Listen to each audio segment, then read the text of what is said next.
إنما الخلف الطيب منهم من اقتفى أثر السلف، هذا هو الطيب منهم.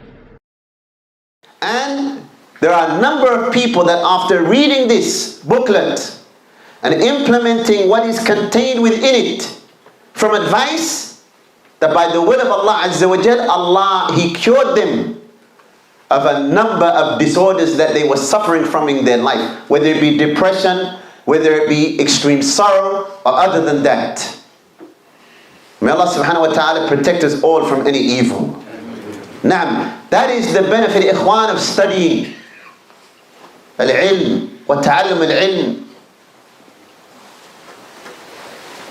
so that we know how to do things correctly. Because a person may be sad, and as we heard in the khutbah today from Ustad Muhammad, that a person may look for happiness in a bottle of alcohol. هذا حصل ويحصل. That has happened, and it continues to happen amongst those, sadly, who are miserable and astray.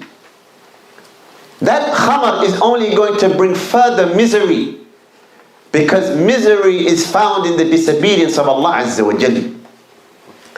And that is why Shaykh al-Islam ibn Taymiyyah rahimahullah, he said, كل شر في العالم مختص بالعبد فسببه مخالفة الرسول أو الجهل بما جاء به.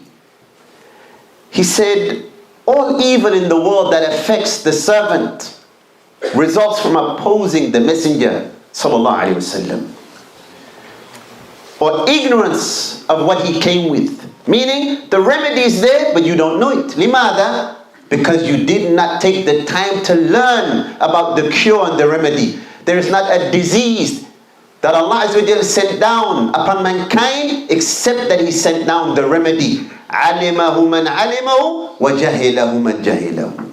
Some people are aware of it, and if they implement it by the will of Allah Azza wa Jalla, they will be cured. And others are ignorant of it.